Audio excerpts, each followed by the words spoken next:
Bonjour à tous et bienvenue sur C8, ravi de vous accueillir pour ce moment exceptionnel. Ah, je suis content de vous recevoir, ça me fait trop plaisir. En plus, vous êtes gentil.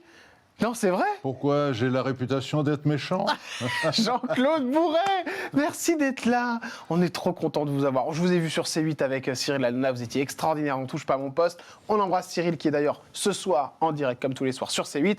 Et puis vous venez nous voir, cher Jean-Claude, pour une BD. Jean-Claude Bourret, Pascal Pelletier, révélation d'un secret, ou plutôt de plusieurs secrets, parce qu'à chaque fois, si j'ai bien compris, il y a des secrets qui sont imagés et ce sont toutes des choses qui ont été vérifiées, tout du moins qui auraient été vérifiées. Je dis aurait parce que bon... Oui, bien sûr. Vous dès pouvez qu'on parle d'OVNI... le conditionnel et même l'affirmatif, parce que dans cette bande dessinée, qui est le prélude d'ailleurs à une série, parce que ça fait 50 ans que je travaille là-dessus, j'entends tellement de bêtises qui sont prononcées sur le dossier des OVNI, du genre « Ah bah oui, évidemment, il avait bu » ou « il a confondu avec un satellite », etc. Mais non, là-dedans, il n'y a que des cas d'atterrissage enquêtés par la gendarmerie nationale ou par l'armée américaine ou par d'autres armées d'ailleurs, parce qu'on voit des ovnis et des atterrissages d'ovnis partout, y compris en Chine, y compris en Russie, partout. Donc là, c'est du béton. C'est du béton et vous vous y connaissez niveau gendarmerie.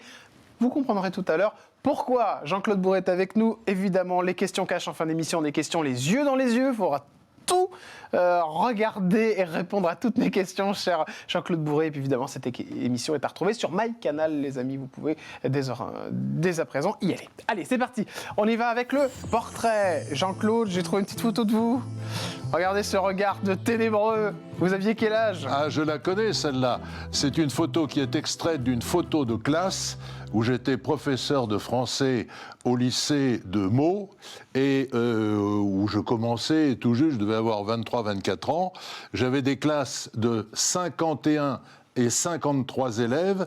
C'est vous dire qu'aujourd'hui, quand j'entends les nouveaux collègues qui hurlent parce qu'ils ont 23 élèves, je me dis, ah, ils n'ont pas connu l'époque où il y avait plus de 50 élèves dans la classe. Et je peux vous dire que c'était nickel. Il n'y avait pas une mouche, pas un chahut dans des classes de 50 élèves, parce que les élèves respectaient leurs professeurs et parce qu'il y avait une discipline tout à fait naturelle.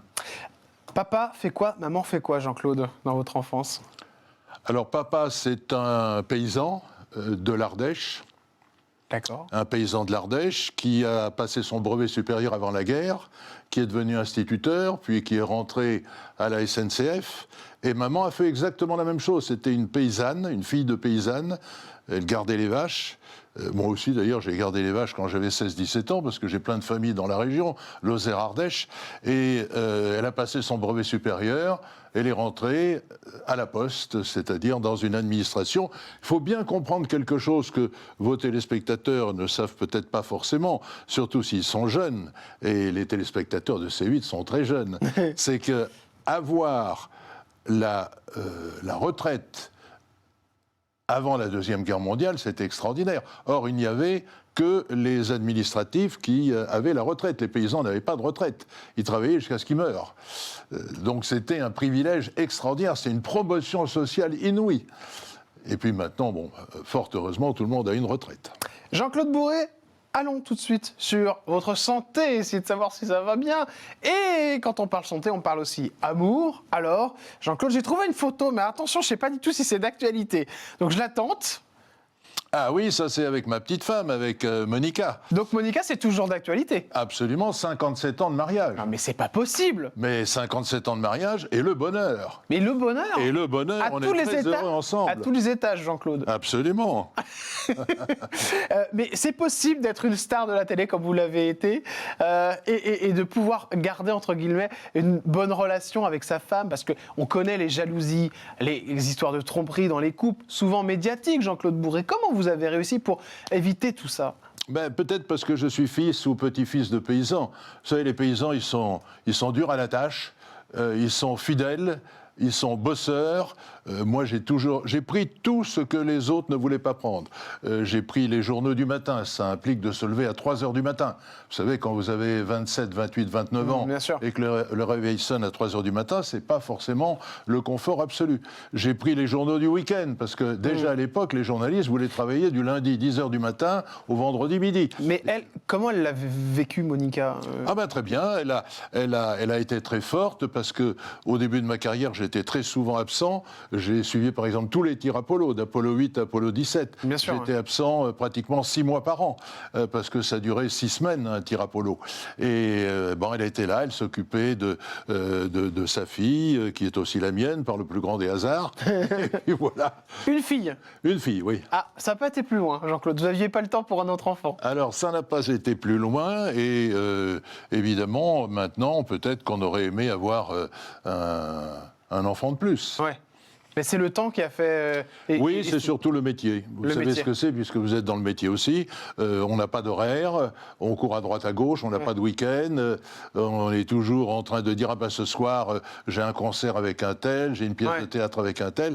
Pas facile d'avoir une vie de famille. La santé, avec Jean-Claude. Alors là, je suis tombé sur votre âge, je peux le dire?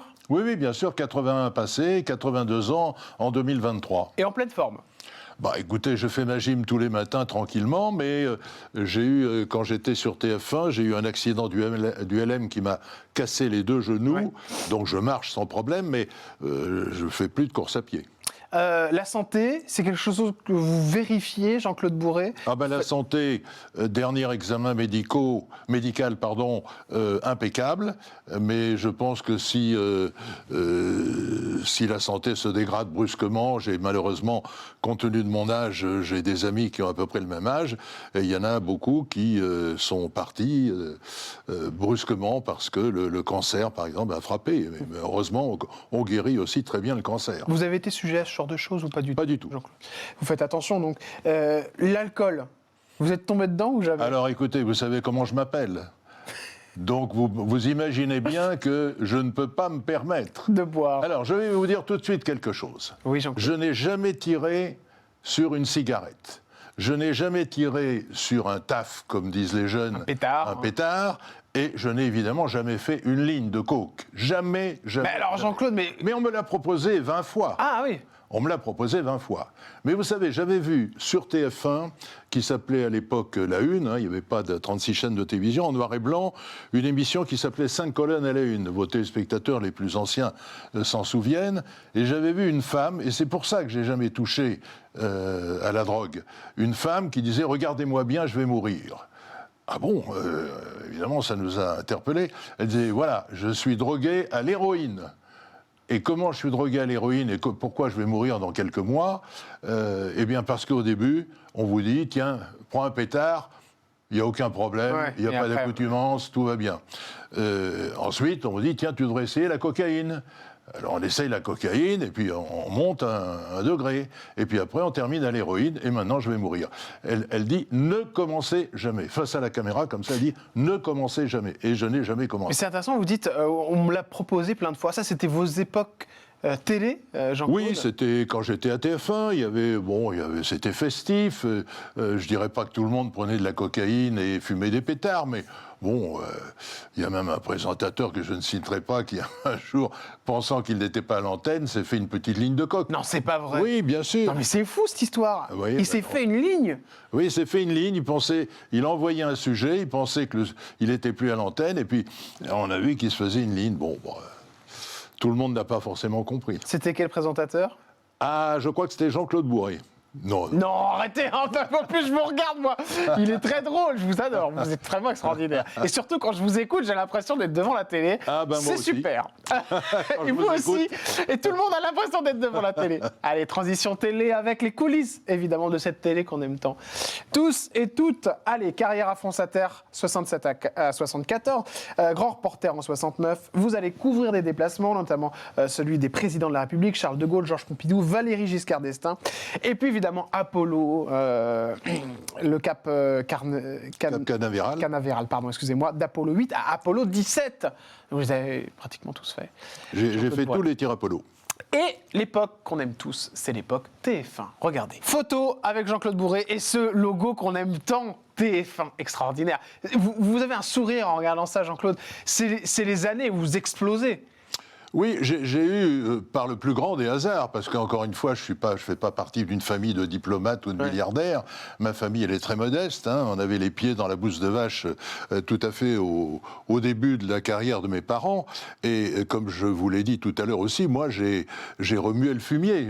On me disait, quand j'avais 17-18 ans, que j'allais voir les parents dans les fermes. Ils sont toujours là, d'ailleurs. C'est les enfants qui ont succédé aux parents, mais c'est toujours des fermes qui sont tenues par la famille. On m'a dit, bah, toi, t'es costaud. Tiens, tu vas nettoyer les tables ou l'écurie.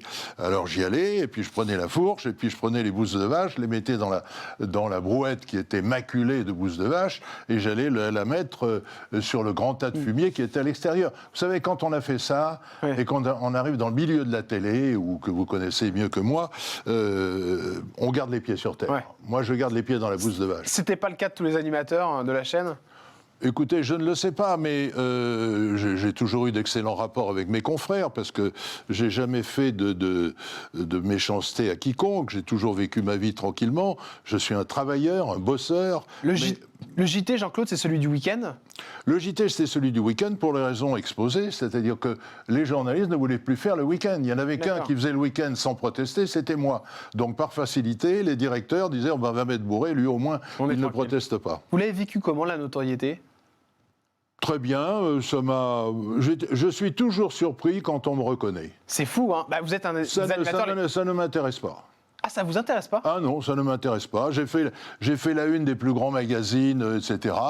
Et on me disait, oh, t'as fait la une de Télé 7 jours. À l'époque, ça tirait à 3 millions d'exemplaires. Oui, bon, ben alors, ça ne m'empêche pas de vivre, vous savez, une vie normale. Un jour, j'ai reçu un extraterrestre dans le journal de 20h de TF1, c'est vrai ? Ah oui, je regrette presque d'avoir dit ça à mon ami Cyril Hanouna, parce que, évidemment, tout le monde me court après pour dire « mais alors c'était qui ?» Alors, je l'ai dit parce que, bon, je suis dans ma 82e année et je me moque éperdument de ce que les gens peuvent penser ou dire, en disant « il est fou, à force de parler de soucoupe volante, ça y est, il a vu des extraterrestres dans son genre. » Je sais ce que j'ai vécu. Je sais ce que j'ai vécu. Et je vais donner un tout petit complément. D'abord, je sortais du studio de maquillage de TF1, rue Cognac-G. Je pensais à tout, sauf aux extraterrestres, vous imaginez bien. Bien sûr. J'étais concentré, comme vous l'avez été, juste avant d'entrer dans ce studio. Et au moment où je sors du maquillage, je sens, c'est une impression tout à fait curieuse que je revis encore, comme une pieuvre, c'est-à-dire comme s'il y avait plusieurs tentacules qui étaient dans mon cerveau et qui prenaient possession de mon cerveau. Incroyable. Ah oui, c'est extraordinaire. Et j'ai tout de suite compris que c'était l'une des personnalités que je recevais qui avait cette capacité de pénétrer dans mon cerveau. Alors vous allez me dire, comme je me pose la question, qui était cette personnalité ? C'est assez facile à trouver, car ce n'était pas un sportif, ce n'était pas une vedette de cinéma. Le week-end, je recevais assez souvent des sportifs ou des vedettes de cinéma, parce que c'était le week-end. Pratiquement jamais de responsables politiques, très rarement, peut-être 3 ou 4 fois dans l'année. Donc si on prend de 1975 à 1987, et qu'on regarde quelles sont les personnalités politiques que j'ai reçues, je suis pas sûr, parce que ça a été effacé. Je n'arrive pas à savoir qui c'est. Ah, d'accord. Oui, je n'arrive pas à savoir qui c'est dans ma mémoire, alors que ça m'a frappé au début, quand il a pris possession du cerveau, mais après, je ne me souviens plus de rien. Mais on peut le retrouver à travers les documents de TF1. C'est-à-dire, qui est-ce que j'ai reçu entre 1975 et 1987 à TF1 et qui n'était pas un sportif, un homme politique, vous savez, vous ? Vedette. Non, je ne le sais pas. Vous ne savez pas, d'accord. Okay. C'est des recherches à faire encore. C'est des recherches à faire. D'accord. Nicolas Sarkozy, photo suivante. Vous entretenez toujours des relations avec lui ? Oui, Nicolas Sarkozy, je lui ai fait faire, comme on dit, immodestement, sa première télé. Il était président des jeunes Chiraciens à l'époque, et j'ai diffusé dans le 20h de TF1 son reportage. On se connaît bien, on se tutoie, et bon, il a fait une carrière absolument éblouissante. Il est parti d'un petit responsable politique pour devenir un très grand président. Autre personnalité, sont au nombre de 2, et on les aime beaucoup, il nous manque, les frères Bogdanov. Où sont-ils partis, Jean-Claude Bourré, ses frères? Alors, évidemment, vous savez que la mort n'existe pas, puisque nous sommes constitués par des atomes. Vous voyez, tout ça, ce sont des atomes. Ma montre, mon pullover, la table, le micro, mon corps, ce sont des atomes. Ce que les gens ne savent pas, c'est que les atomes qui les constituent ont pratiquement l'âge de l'univers. C'est-à-dire que vous comme moi, on a presque 14 milliards d'années d'existence.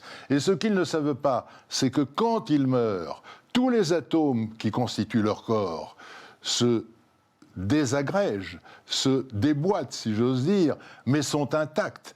C'est-à-dire qu'il n'y a pas un atome qui vous constitue, quand vous mourrez, le plus tard possible, évidemment, qui va disparaître. La mort, ce n'est pas la disparition du corps, c'est la disparition de la construction du corps. Mais tous les atomes qui nous constituent restent intacts.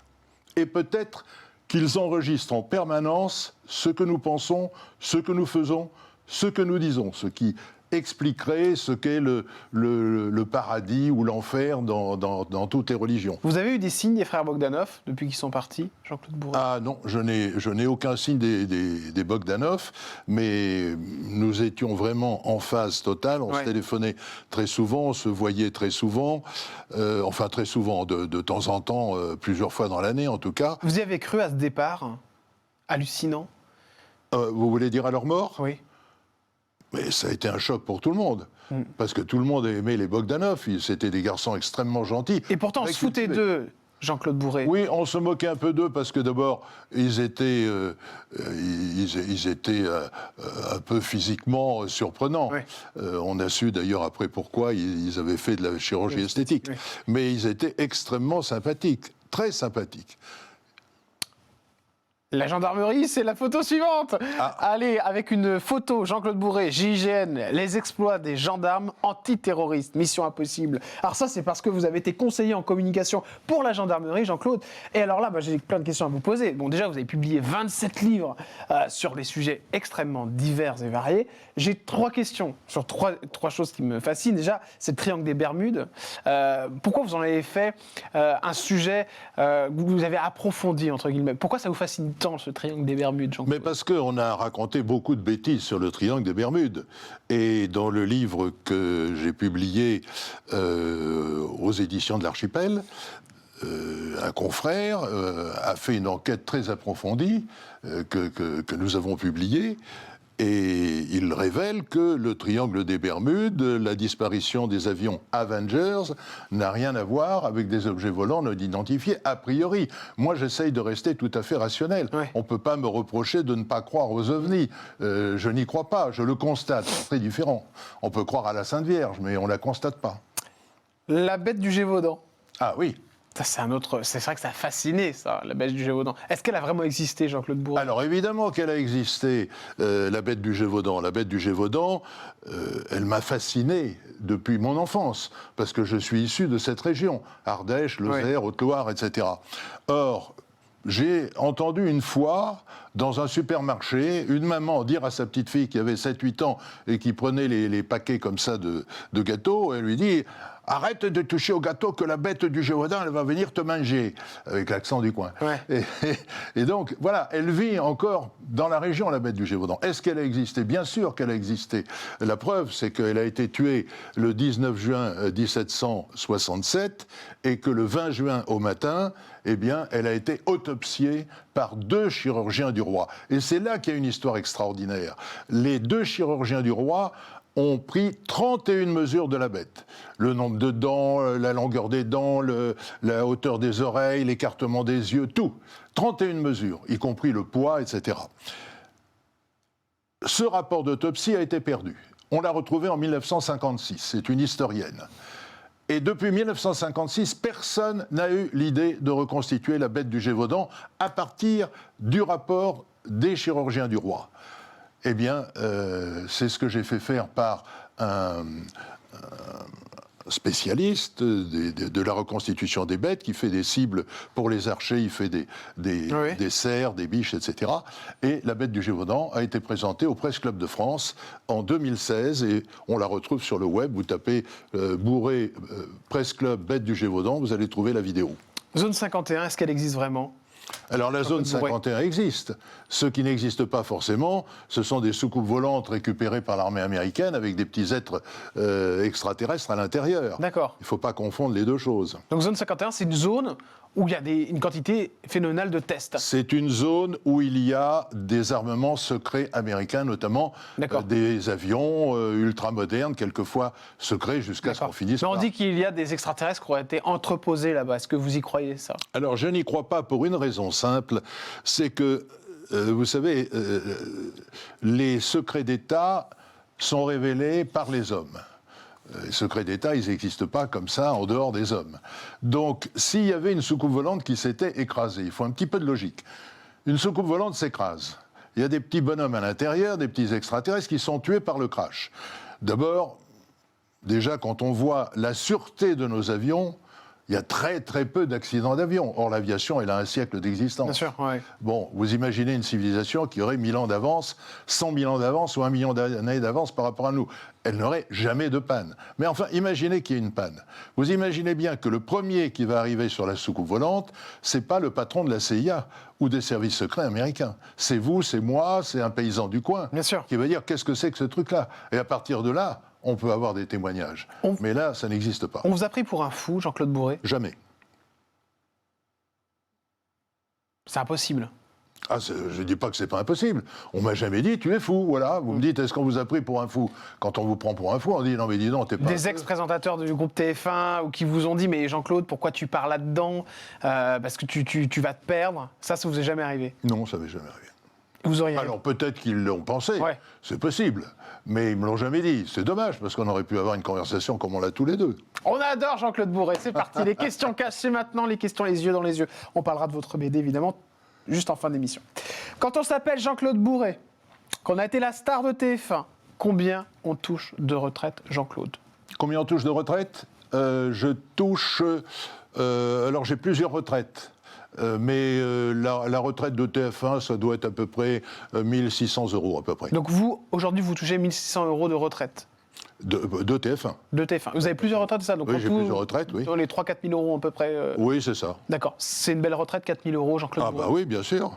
Vous qui venez évidemment de la province, qui connaissez les mains dans le cambouis, dans la bouse, que vous me disiez tout à l'heure, vous avez conscience de ça, vous avez les pieds bien ancrés dans le sol. Mais... jeune homme, il ne faut pas confondre les retraites de cadres qui peuvent aller 3 000, 4 000, 7 000. Vous savez, j'ai un copain député, il a fait 6 mandats, il touche plus de 10 000 € de retraite. Alors 10 000 €, on dit c'est quand même énorme. Ouais. Mais moi, je n'oublie pas le divorce de M. Bezos, d'Amazon, ah oui. qui a donné 38 milliards à sa femme. Ah oui. Alors 38 milliards, ça ne veut rien dire. Mais si je vous dis qu'il a donné 200 millions d'euros tous les 2 jours, pendant 1 an, à sa femme, et que malgré ça, sa fortune a augmenté, on ne joue pas dans la même catégorie. C'est clair. Le moment que vous aimeriez supprimer votre vie, Jean-Claude Bourré? Le moment que... L'émission de télé que vous avez regretté de faire, est-ce qu'il y en a une? Non. Le présentateur de TF1 avec qui le courant n'est jamais passé? Moi, je me suis toujours bien entendu avec tout le monde, donc je n'ai pas d'ennemis. Enfin, j'ai peut-être des ennemis que j'ignore, mais je n'ai pas d'ennemis frontal comme ça. La question qu'on vous pose à chaque fois qu'on vous reconnaît, Jean-Claude? Oh, je n'ai pas remarqué qu'on me posait toujours la même question. Non. L'émission de télé que vous ne loupez jamais? Ah, je les loupe toutes, et je les vois toutes en même temps. C'est-à-dire que je picore un peu comme ça, je regarde les émissions à droite, à gauche. Le pire coup qu'on vous a fait dans le milieu de la télévision?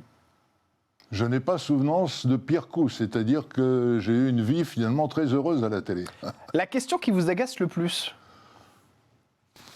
Combien vous gagnez en tant que retraité, peut-être, je sais pas. Ah, ça vous a énervé, ça, c'est vrai? Non, je dis ça comme ça. La phrase la plus dure que vous avez entendue sur votre croyance des ovnis?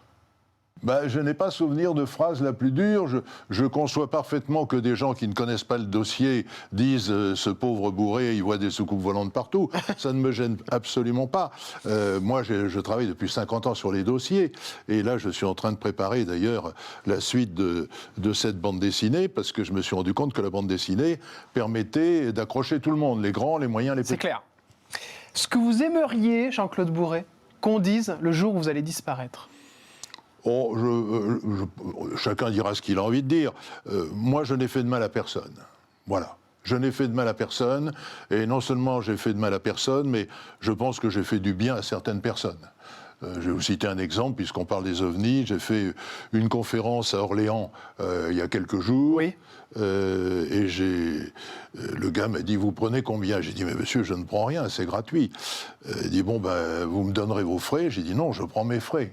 J'ai une bonne retraite, je prends mes frais. Je ne vais pas faire payer des gens qui organisent une conférence sur les ovnis. Mais ce que j'ai fait, c'est qu'à l'issue de cette conférence, où l'organisateur a dit Jean-Claude Bourré, il est venu gratuitement, il a pris ses frais, bon, tout ça, il a dit, mais il veut faire passer un chapeau parce qu'il s'occupe d'un SDF à Paris, et donc vous mettez ce que vous voulez. Eh ben, je ne vous dirai pas combien on a recueilli, mais il y avait des billets de 50 €. Ouais. Donc quand j'ai donné ça au SDF, il pleurait. Magnifique, ça c'est un beau geste. Une épitaphe? Un épitaphe, je ne sais pas si on dit une ou... Non, parce que moi je pense que la mort n'existe pas, puisque, encore une fois, c'est la dissociation des atomes éternels qui constituent notre corps. Donc, quelle que soit la pensée, l'épitaphe, les prières ou pas les prières, l'abandon de l'atome, tout ça n'a aucune importance, puisque nous avons une certaine forme d'éternité. Vous vous rendez compte que vous avez près de 14 milliards d'années et vous ne les faites pas. Merci Jean-Claude, vous non plus. On termine avec la question d'un téléspectateur. Il s'appelle Jean-Yves. Bonjour Jean-Claude Bourré. Je suis tous vos travaux depuis bien longtemps. Pensez-vous que le président de la République, Emmanuel Macron, est au courant d'une présence extraterrestre qu'il nous cacherait ? Alors, je ne sais pas si le président Macron est au courant d'une présence extraterrestre.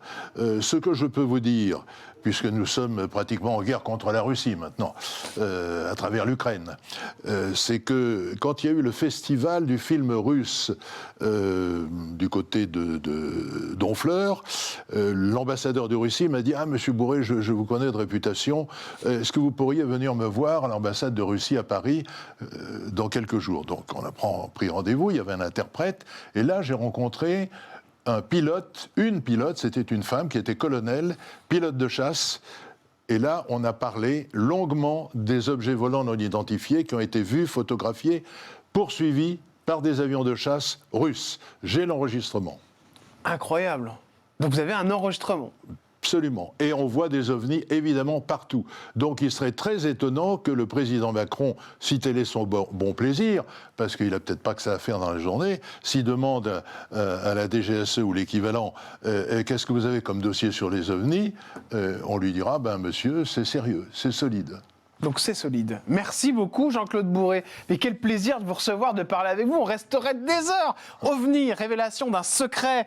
C'est les éditions A et H. Et dernière question, est-ce que des extraterrestres, selon vous, vont débarquer un jour ou l'autre? Ils sont là.